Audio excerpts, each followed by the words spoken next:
Hi, this is Andy Kirk, physical therapist at Body Mechanics. I want to talk to you about a few things about running shoes, and there's been quite a bit about the minimalist movement. So just have a few thoughts about some precautions and things to be careful of based on some of the injuries that we see. Some of the things that happens with shoes with this new minimalist movement, and this is a Saucony shoe actually, and I don't mean to promote any certain brand or anything necessarily, but just the idea is that went to more of a lower heel rise. So you can buy shoes now that have either, compared to the rear foot to the forefoot, traditionally there was always a 10 to 12 degree difference between the height of the heel and the height of the front of the foot, so it gave you a natural lift. This particular shoe, I believe, is a 4-degree lift, and that's less support behind the heel, there's less cushion, it's lighter weight, yet it still gives pretty good stability. Then this shoe is one that's a 0-degree drop, where it's pretty much 0 degrees between the heel and the forefoot. And of course, here's the most minimalist shoe I have in my possession here that's almost like a slipper that I'll talk about in a moment. I think it's a good idea, first of all, to have a lower heel.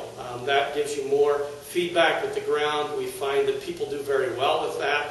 It allows you to think about doing more of a mid to forefoot strike, but an important thing about that is making sure your foot's landing under you, and we'll talk about that a little more in running form in some subsequent videos. But for the most part, this one works very well with the 4-degree lift, but it's still very stable, and I think that's a good idea.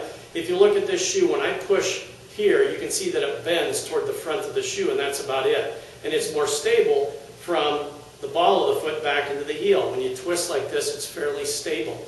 And if you look at a regular foot, which this is not really a regular foot, it's just rubber, but it works that way, this is where your toes bend. Your foot doesn't have much motion, at least it shouldn't, through the midfoot like this, and there should, of course, be motion at the ankle. So a shoe like this allows that kind of movement. Now, if we go clear to the extreme here, this is a shoe that does not have that type of stability. When I fold the shoe back, you can see I can just keep folding that up into a ball almost, okay? So this is really just more like a slipper on your foot, which is fine if that's what you're looking to accomplish. But I think this tends to be more of a tool for training, similar to just running barefoot. And you should be very careful about this, that a shoe that might look like this actually bends all the way back into the rear foot like this. And I would caution you not to use that very often, okay? Now this is a shoe that kind of combines both. It's a Brooks shoe, and there's pretty much every brand of shoe makes one like this, where if you hold here, and you can find there's some stability there, but when I push here in the front of the shoe, it still only bends right there. So again, it's got the advantages of a 0-degree drop, which is good because it's less material, but it isn't causing it to bend too much back here where your foot doesn't really bend.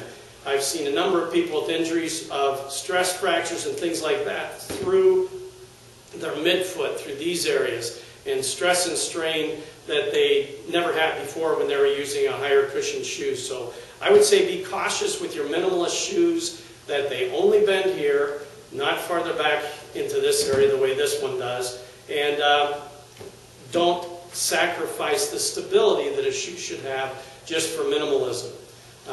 Okay, that's it for now. Thank you very much.